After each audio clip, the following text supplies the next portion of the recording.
Okay, this is Seamus. Sorry, I did not expect that at all. I just got done watching. Now I'm going to start doing these reviews because I just thought about it and I really want to do this, so. I just finished watching the 3rd episode of Transformers Prime, Season 3, Beast Hunters. And, oh my god! It was so awesome and so cool and so... I was so happy, but then I was so horrified. If anyone has seen my YouTube, or my Facebook, YouTube fan page, you have already seen my post, or are going to see my post. And, oh my god, I can't believe what's going to happen. I am so sad right now. I don't even know why. I'm like, Okay, so first, it goes over... Hold on one second, I'm sorry. I'm trying to get this Google list of mine that has the episodes on it. Hold on, let me... Episodes... All the way down! This is a really freaking long list, because it counts all the ones from last one.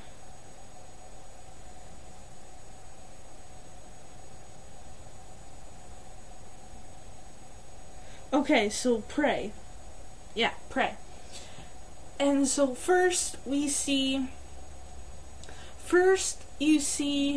I can't remember the exact order because I'm just so excited and so many sadnesses. But you see that, Ratchet, Bumblebee, and Ralph, I don't know why I keep saying Ralph, Raph, are at the, ship, Interceptor? Did I just name a completely weird random word that has nothing to do with that ship? God, I just watched this freaking episode too. But anyway, so they're there and they're trying to use the Decepticons' comlink system, and so it's just like it's like one of the regular ones, and so it doesn't. Ratchet is hoping that they're not paying as close attention to their own, sendings, their own coded messages and stuff, than just the Autobot ones. Because like in the first two, you see there are, they can easily track within seconds. My dad kept saying that RC should have just left Jack there and let him die. Frankly, I wasn't about letting him die, but I was like, oh my god, you freaking idiot. RC has expressed this multiple times and how dangerous this is and not to do it. And heck, actually, before, in the season finale of the 2nd season, Optimus said that we are to scatter and maintain radio silence. I'm pretty sure that goes with everything at that point. Or at least at this point. But, just the fact of his idiocy, I am not saying that right at all. It's just, if she says not to call, what do you think, how do you think that a text is not going to not be any sort of hurt? But anyway, that episode is gone, happened. Oh my god, I have to rant about it. So, most exciting part of that episode, Ultra Magnus shows up. I'm still talking about the second one, by the way. I should probably be talking about the first one first. First one, sorry, I'm jumping around like a crazy. like crazy. Sorry. See? Okay. First episode. I saw from promos that everyone, for the most part, was okay. Scattered and a little bit disoriented on what the heck to do, but okay. Alive. Surviving. Currently. And I see a smoke screen pop his head, because he's got the face shifter on, and he's going through the rock, and then I see him go back in, and when I see him start pulling out, Optimus, because, like, within seconds, I know that this is Optimus, and he just literally saved him, literally, and I'm just thinking, oh my god, Starscream! God. Smoke screen! Oh, good boy! I literally said, oh, smoke screen! Oh, good boy! Because I was like, oh, thank God. When he explained how he went back, I was like, oh, you genius! Oh, thank Allspark, you disobeyed his orders. And I was just, okay, Optimus is alive. Decepticons have not found him like that. My biggest fear when I saw Optimus's hand in the rubble, the debris and stuff of base of HQ, and him, sparks and stuff and all this destroyed base around. My biggest fear was that Megatron was going to find him. Frankly, though, I don't want to be jumping so much. But anyway, I have to do it now. But anyway, if you saw the second episode and how badly hurt he was, or even just in the first episode, how badly hurt he was, you could tell that we need Ratchet now. Teleportation, I don't care. Do it. And so you see that he's really hurt. At the same time, I don't want the Decepticons and Megatron especially, to find him and take him back up to Darkmount, I think it was. Yeah, Darkmount. I'm making sure it's not Darth Mount like Darth Vader. But yeah, Darkmount. But at least then, I don't know if Megatron would have necessarily, finished him off. And I can't really say this for sure without knowing which way they would do that, or which way he would go. Or would he at least not necessarily bring him back to health, to where Optimus could turn around and kick Megatron's arse and, flee and get away.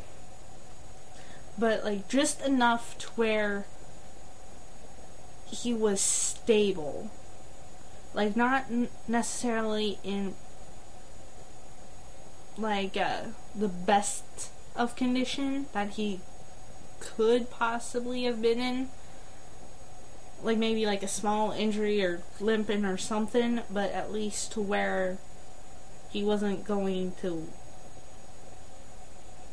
he'd be able to survive.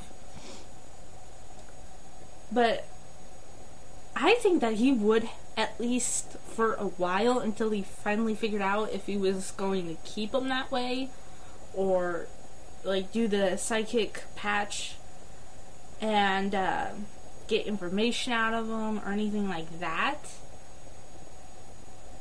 But I honestly don't know. But I think at some point, one second. Okay. I think at some level it might have actually, no, I'm not saying this in any sort of way, but it might have been teensy bit of good if Megatron had found him, or at least the Decepticons had found him, because at least while Megatron was trying to figure out, how is he going to proceed with this, because I don't know if he was going to expect him there in the rubble or not, but at least keep him stable, so then we wouldn't be like for the first 2 episodes have him be in this very, very critical situation that actually does, of course, carry on into the 3rd episode, Prey. One second. So yeah, the first one was Dark Mount, NV. I don't know why they put the NV on there. Oh, envy? Like, envy me? I'm cooler than you? I don't know. But it's Dark Mount, comma, capital N, capital V. So, I don't know if that stands for something. But yeah, and then 2 was Scattered, which makes sense. And 3 is Prey.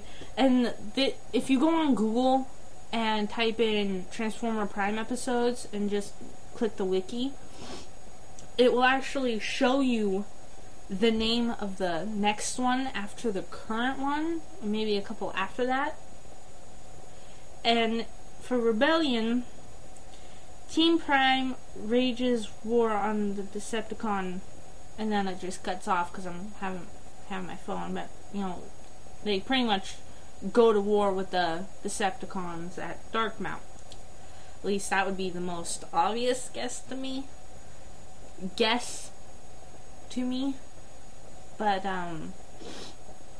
yeah, so that's all the information it gives. So it's not big spoilers. I mean, we kind of already figured that this is gonna happen. But like at the end of episode 2, for like 2 to 3 seconds, you see Ultra Magnus. And I don't want to necessarily do too many spoilers, for the 3rd episode. If you haven't seen it yet, stop watching, because I'm pretty much going to unravel the entire episode for you. But yeah, so when I saw Ultra Magnus in like the promo, I freaked out. Literally, I was like, Ultra Magnus! Yeah, he looks awesome!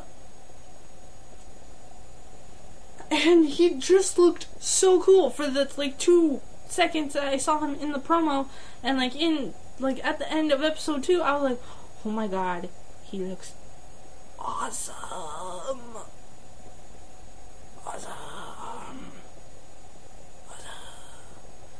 And okay, time to stop being a weirdo. Too late for that. But so in the 3rd episode, in the beginning of the 3rd episode, you got Bumblebee with his new paint job, and Ratchet in the little ship, or half of a ship, back half of when Starscream was rogue, and he used it as sort of like his little main hideout of safety. And so they go there to just kind of temporarily settle, and we see that, and they're talking about breaking the code, or like I explained earlier, using the Decepticons' own comlink frequency. I'm able to explain it better now. Frequency, so they won't suspect anything of it, and hopefully they won't be paying much attention to that, so it just kind of go, yeah. And then it was actually first Bulkhead, Miko, and I just realized what the actual order was.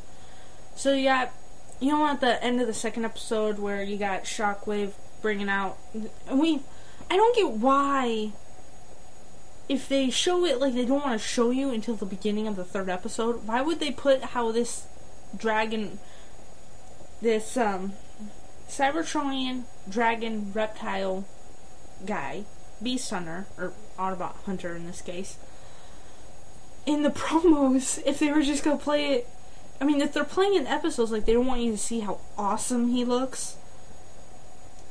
He looks even freaking cooler than Ultra Magnus, by the way. I wouldn't want that guy as my companion. I would want him on my side. And if not, I feel bad for you guys having to destroy something so freaking cool and awesome. But kind of have to because it's trying to kill you, pretty much. But they have what he looks like in the almost pretty much all the promos. So anyway, and so they show you how awesome this guy looks, and they go, because they have a little sample, at least Shockwave does, of Energon from Wheeljack. And you know how, like, with a hound or something, you give him something to smell and can, you know, track it? Because dogs have amazing noses, and I'm not sure if cats have the same nose ability, but they do have pretty good noses. I don't know why, but my cat Normal, I can't remember what it was, but it could have been some sort of guy's deodorant or something, but I let her smell it, and every time she'd smell it, she'd sneeze. And I can't for the life of me remember what, and I just got completely off topic. What the hell?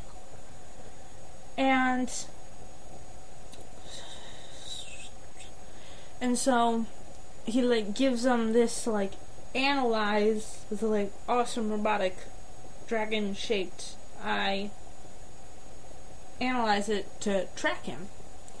And then we have Miko, Bulkhead, and Wheeljack, sorry, I got a lot of stuff going through my head right now, sitting to destroy this Energon, one of the Decepticons' Energon mines, because Wheeljack says that, you know, the explosion, you know, if any Autobot, if anyone else is near, they will see it and say, oh, conflict.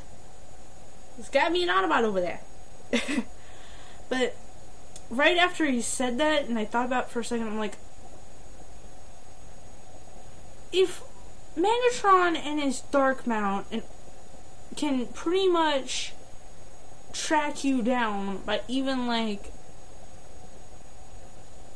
a one-letter text message, how is it that he's not gonna see a big Energon explosion? And frankly, when I saw the explosion that thing, because when the reptile, when the Autobot Hunter, the dragon guy, came and found Wheeljack lured him into the thing after they'd set all of the bombs and stuff, or mines, I should say. Lures them in there and then, you know, blows it up. That, for one, that explosion should have been a lot bigger. Remember the very first episode of the series? I do. And Starscream dropped that bomb after RC saw Cliffjumper with, you know, being resurrected, and there was that big, huge explosion that pretty much just created this ginormous crater. That was not the first one. I just remembered that.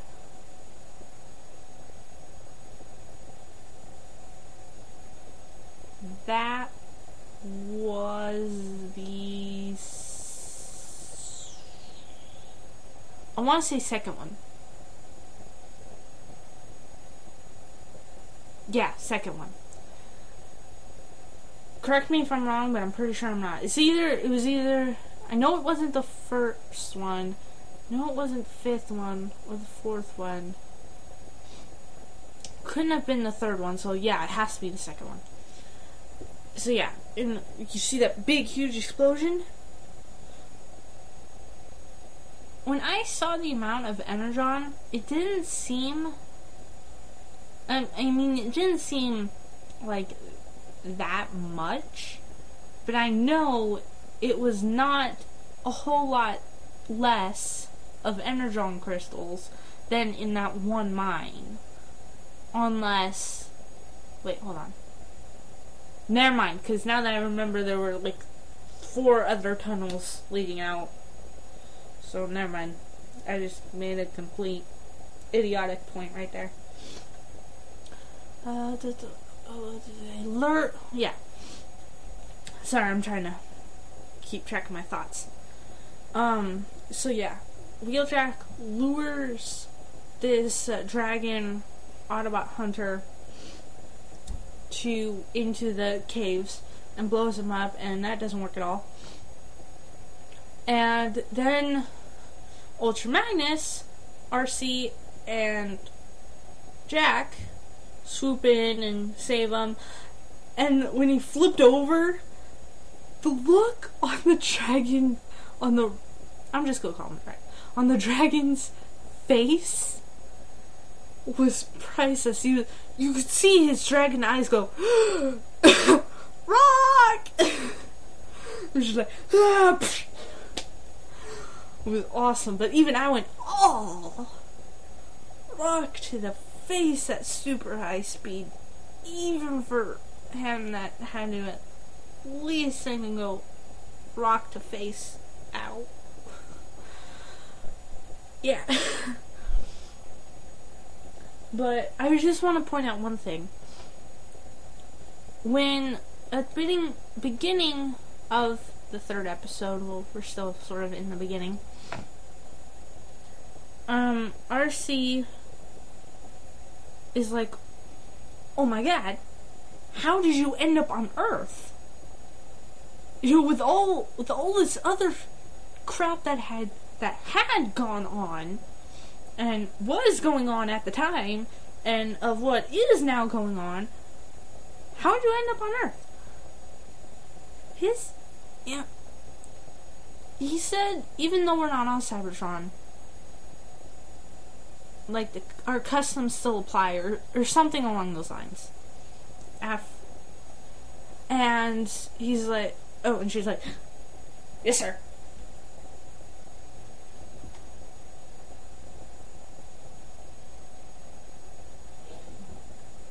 I'll come back to that. Just remember what I said just then. Remember that little part. Remember that little scene. I'll get back to that. I do have a point. Smoke screen. Hold on. I want to make sure I'm not missing anybody. Okay, yeah. Smoke screen, you know, hiding with Optimus, goes and gets the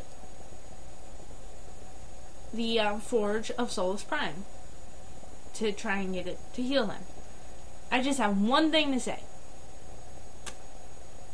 If Optimus is that badly hurt that he can barely, you know, talk to ya, what makes you... Hold on. Think back. Bulkhead could barely lift that hammer. Optimus could lift it, but you can obviously see it was heavy. If Optimus is this hurt, and only Prime can use it, and you are obviously not Prime, how do you think he's going to exactly fix himself with it? I'm not saying it couldn't be done, but chances are he ain't gonna be able to lift that thing. And like he said, it can only be used by a prime.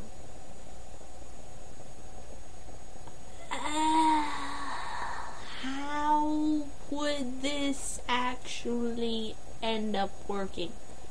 It is possible. I don't deny that at all. At all. I believe it is possible. But with how small Smokescreen is, even if he did try to help Optimus lift that thing to, whack himself with it.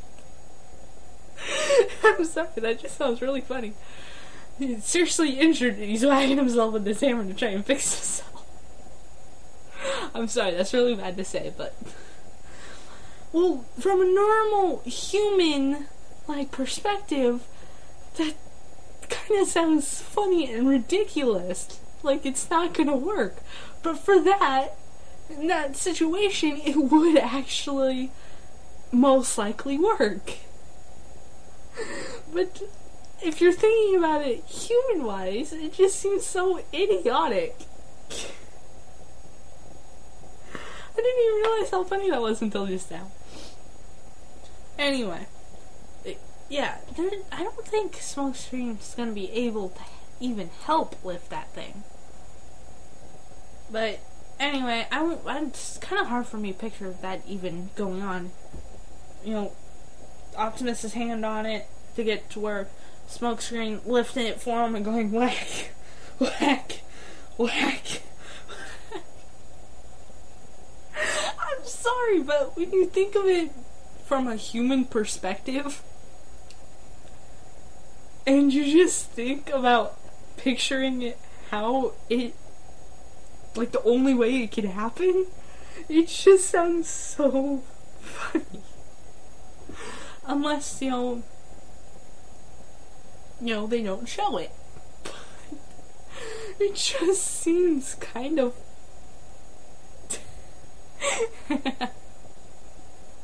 I know you're laughing. Somewhere you at least giggled. You at least said LOL to yourself.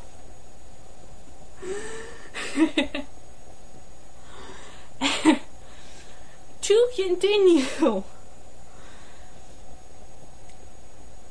Wow, I am really slow.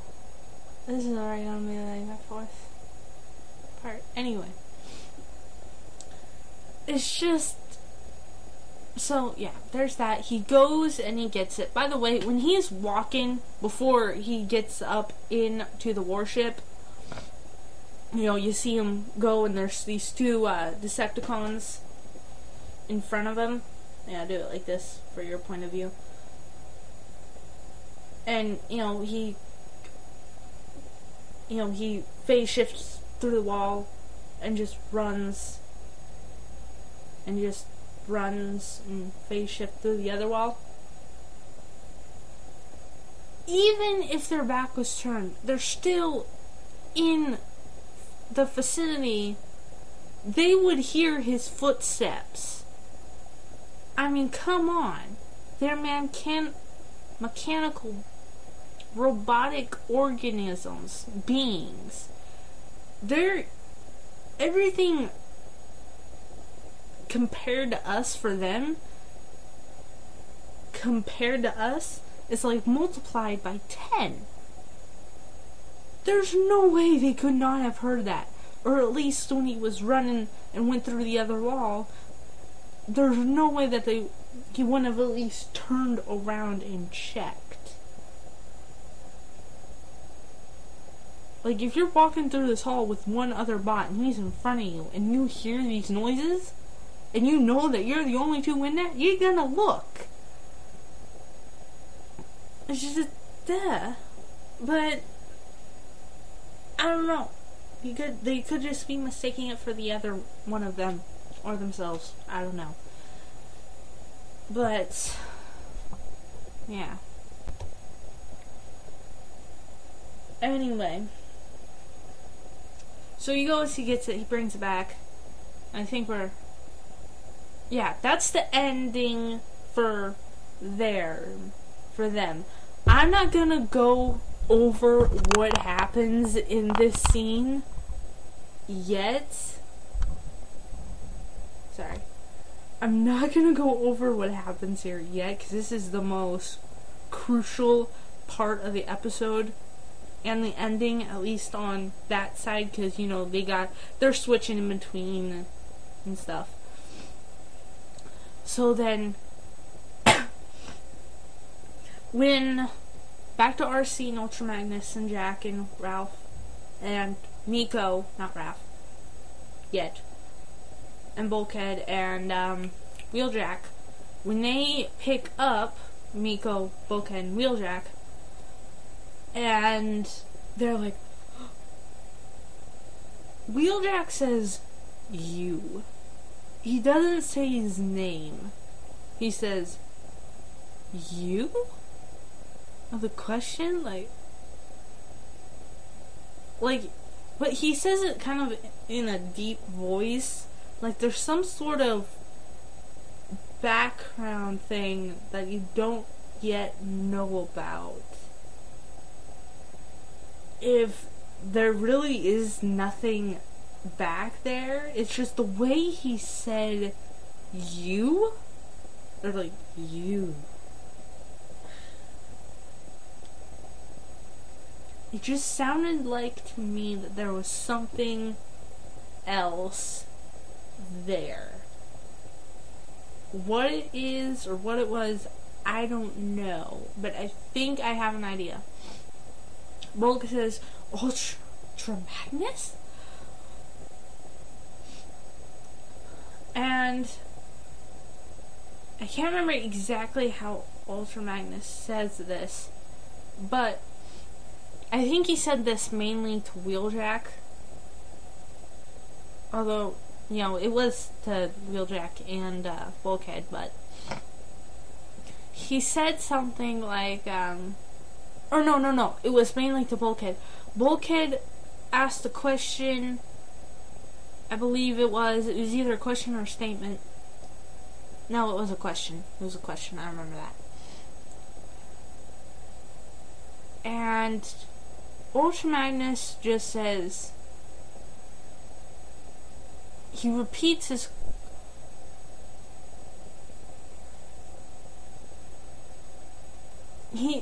either way, he says "sir." He's like, you know, "Hey, I'm still higher rank than you. You gotta say "sir." And the way I've seen Ultra Magnus in the past, like with Transformers Animated in G1, he was very much to their religion and ranks, and or not their religion, their way of life and the ranks and how they did stuff. But, and even in Transformers Animated, because in Animated they showed him as being, you know, more stern, but he was still respectable. Like, he didn't say, you know, "Hey, yeah, call me sir."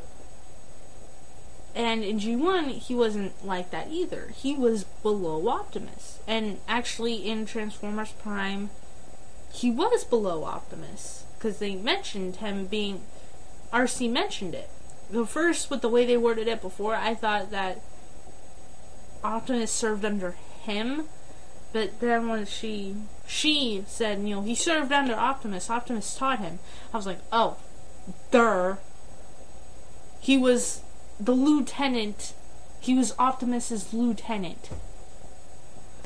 And then it just freaking hit me. I'm like, wow, I am an idiot. But in Transformers Animated, Sentinel Prime, unlike Dark of the Moon, Transformers Animated, Optimus and Sentinel Prime, both Primes, they were both under Ultra Magnus. Ultra Magnus was like the main sort of face of the Autobots. And Optimus Prime and Sentinel Prime, they're both primes. They both held equal ranks. But Sentinel Prime was more selfish, more about himself, more treating Optimus like he wasn't worth anything, treating him like a busboy or something, like a Cybertronian delivery boy.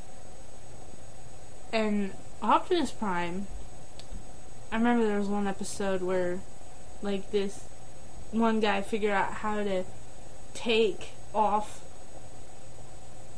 their heads and use either an Autobot or Decepticon's body. And Optimus comes and he sees Sentinel's head sitting on the ground and he just cracks up laughing. Optimus was loving it. He was making fun.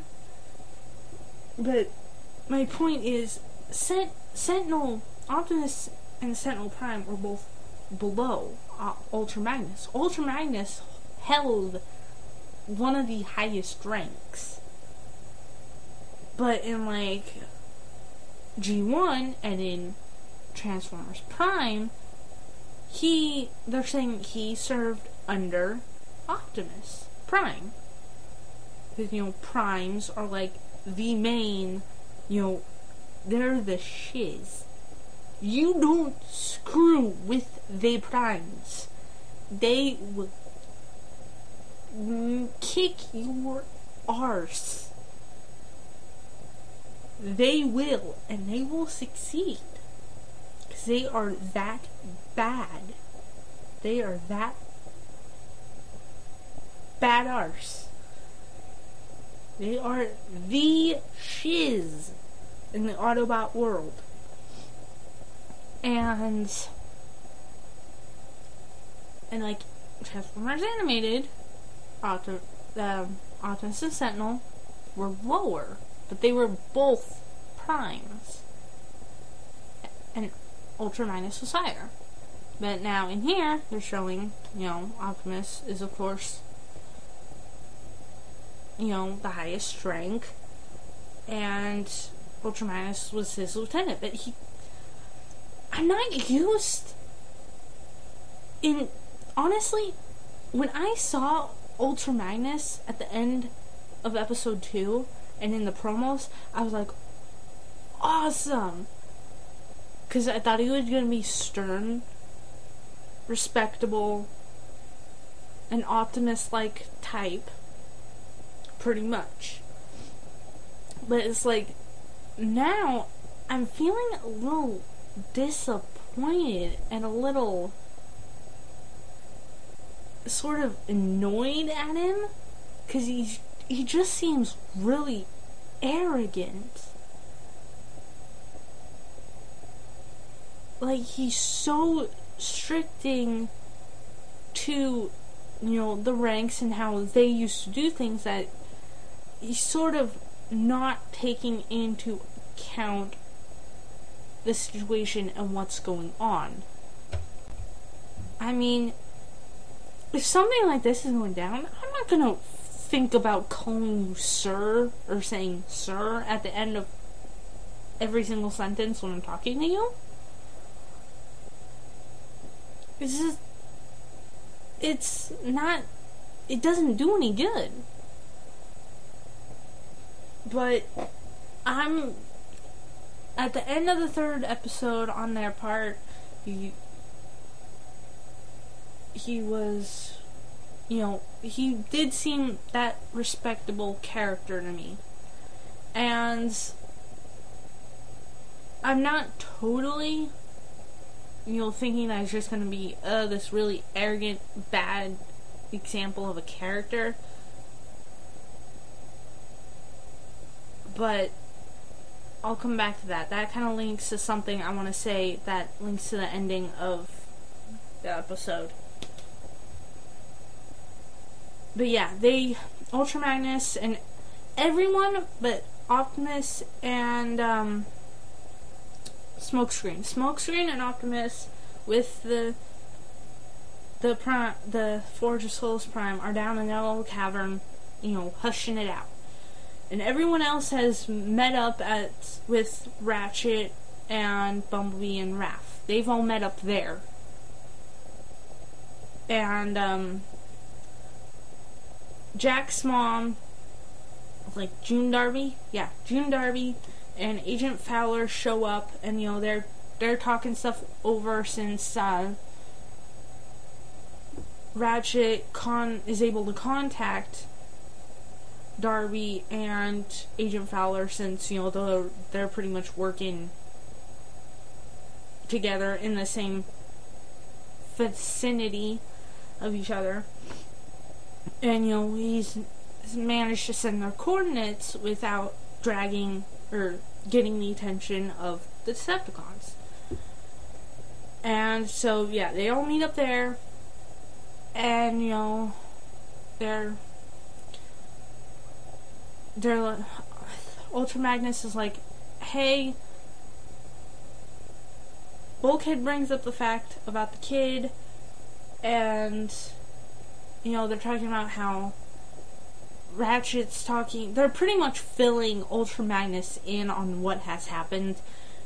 Optimus staying behind, them all scattering, Optimus staying behind to destroy the ground bridge control panel, to ensure their safety, and Agent Fowler seeing it get blown to bits, and him saying that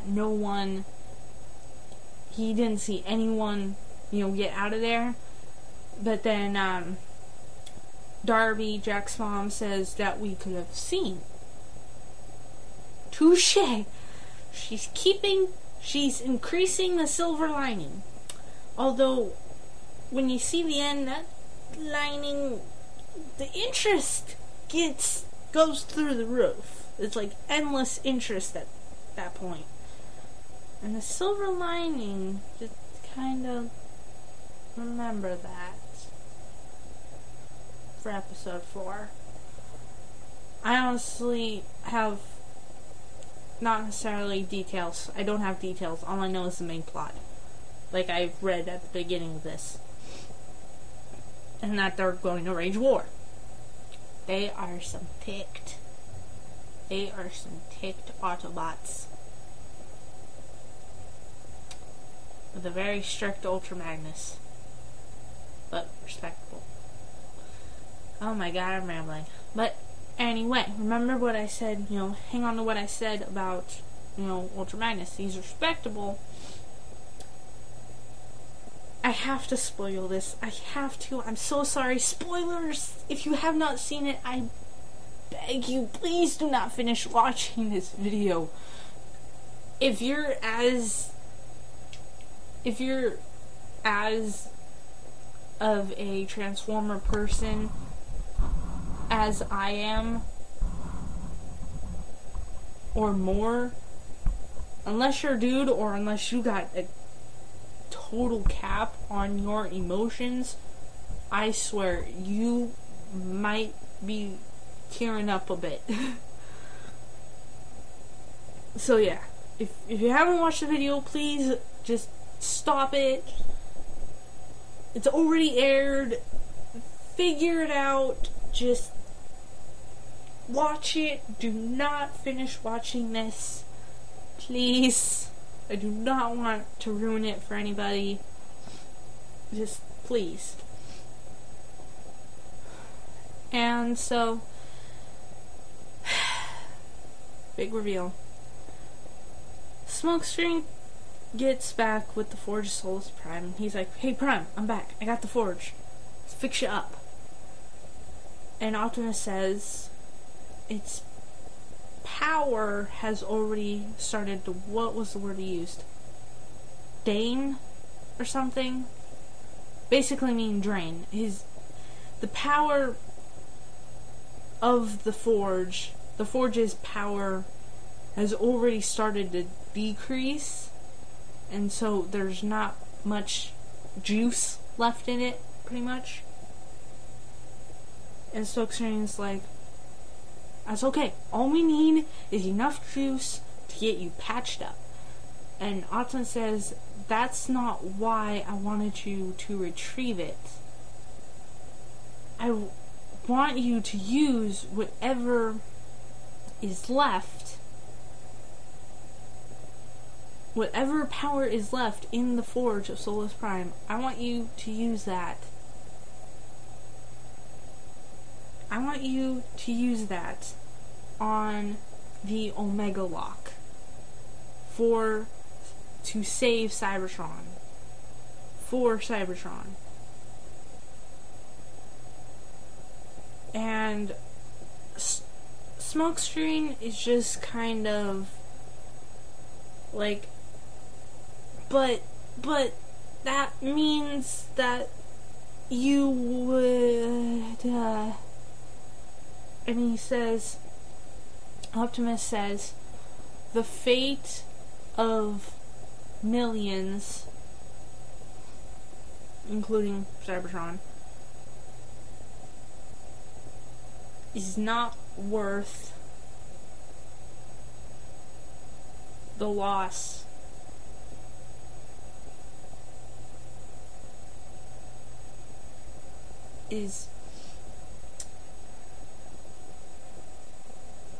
crap, I completely lost how I was gonna say this. No, I gotta explain to her how it makes sense.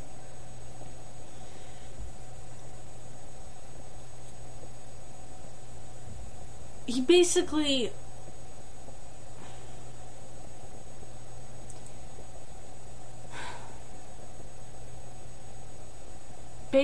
Optimus says that the needs of the many weigh out the needs of the few, or the one. And Smokescreen refuses to believe, or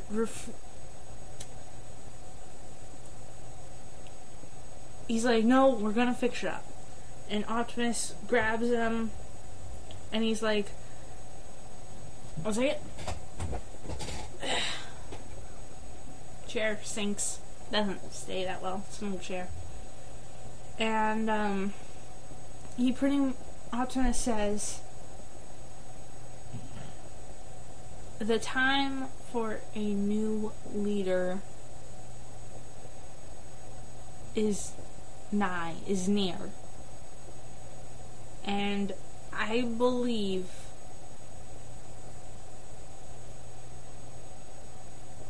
in my spark that new leader stands before me. And then it shows Smokescreen, eyes as wide as they could possibly be without splitting them. His eyes are really like this. Literally. They are this size. You've seen the episode. You know exactly what I'm talking about. And if you haven't and you're still watching this, I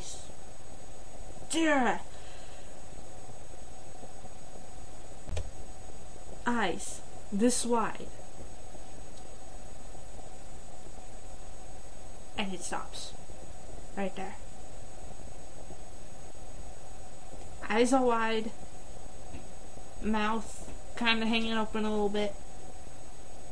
Understandable.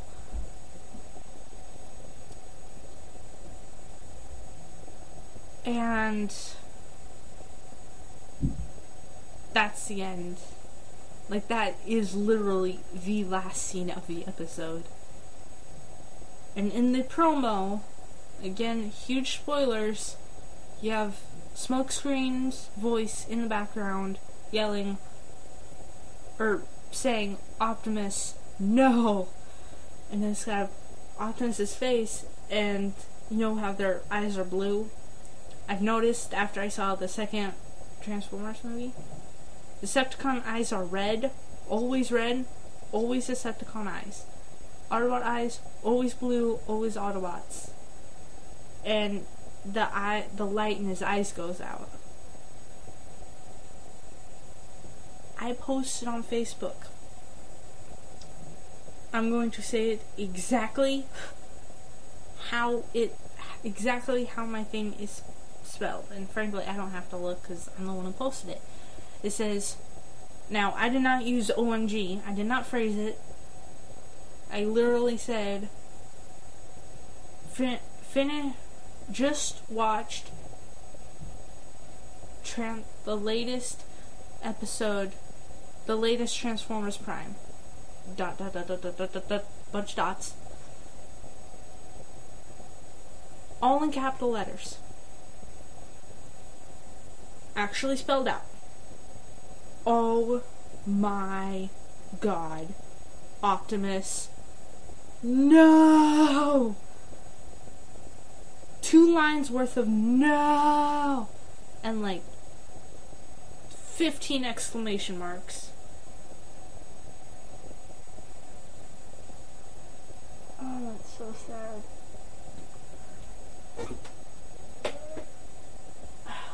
One second. But, yeah.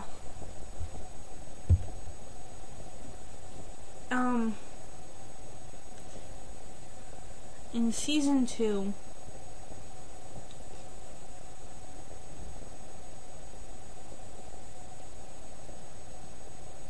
no, not season 2, I'm sorry.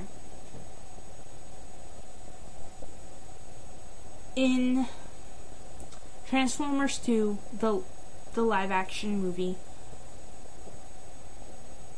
Optimus dies. When I first saw that, I was horrified. I just sat there, eyed as wide as it could possibly go, plus some, mouth literally on the floor. I was just like, and I'm watching, and I'm just absorbing what's happened. Him slowly falling, and lights in his eyes going out. And my eyes literally teared up. And I got a pretty good handle on that. I'm pretty solid. All I did for the next week was replay this scene in my head, trying to actually believe what had happened. Now, of course, by that time, I've seen the ending. I know he comes back to life. But it's like that one part in the movie, even though I know he comes back to life and he's totally fine, was so traumatizing to me. I just could not stop playing it in my head.